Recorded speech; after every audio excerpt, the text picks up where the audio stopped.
Hi, Ms. Johnson. Hi, 7th grade classmates. This is my solutionary action plan to sea level rise, and I decided to take a closer look at coastal floodings of roads, homes, and businesses. And to help cope with this, I decided to create a saltwater desalination plant. So as we can see here, this is my plant, and these plants are located in 177 different countries at the moment, and they are very expensive to maintain and to operate. So my approach to helping the price of these operations being run and maintained would be to have these solar panels, which will then collect the energy from the sun, and that should be a huge effect to the cost of having these and running them and making them operational. And also, I made mine a little bit more aesthetically pleasing than many of the ones when I searched them up on the internet. They just looked very boring, and they didn't really look too pretty to have around. So I don't blame people if they didn't want if they don't want them on their coast. But I feel like this would be a good approach to helping with the sea level rising. So here, let's start out by looking at what I've done to differ from the ones that are currently operating around the world. So like I said, I have the solar panels that will hopefully help with the cost of running these plants, and also I have planted trees and other seeds and other things around, like seaweed, to help with the ecosystem around my plant. And let's start off by looking at how I collect the water. So through some of my patches here, we could see there's kelp and seaweed, which will then also help filter the water. But the water is collected through these little tunnels, and then here, as we could see, looks like some of the saltwater fish are thriving in my environment here. So as we could see, the water will go then through these tubes, and these tubes are then, let's see if I could get around it, are then taking the water and almost creating a current, pushing them down through these sponges and these filters.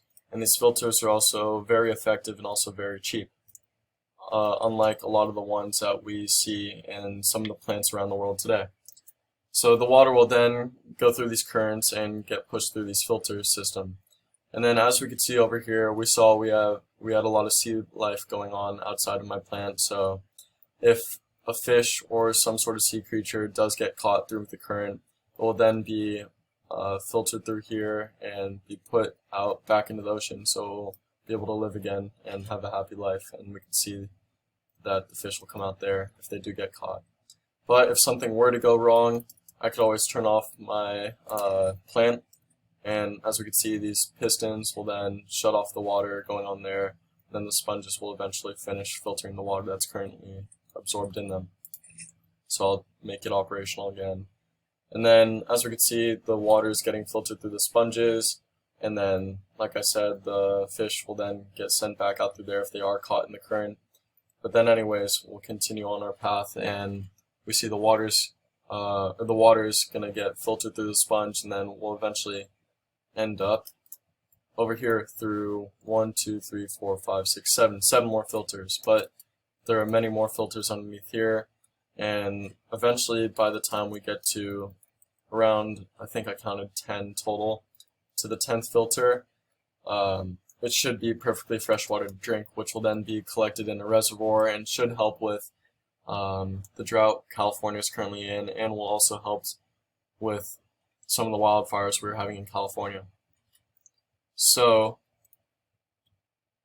then, once that happens, plant should be fully operational, and it should help with sea level rise. And I think this would be a good plan to have more of along the coast. Oh no, some thunder and lightning. Anyways, I think this would be a good plan to have along the coast, and it will also be very beneficial to help with sea level rise. So once again, just to kind of debrief, mine differs from many plants around the world because it's cheap to maintain, cheap to run, and it's easy to maintain as well with these custom sponges that are very cheap to produce. And yeah, this should hopefully help with sea level rise, and I haven't had any flooding here, so I'm assuming it's working very well. Thank you for listening, and thank you for taking the time to listen to watch my whole video. Have a good day. Thank you.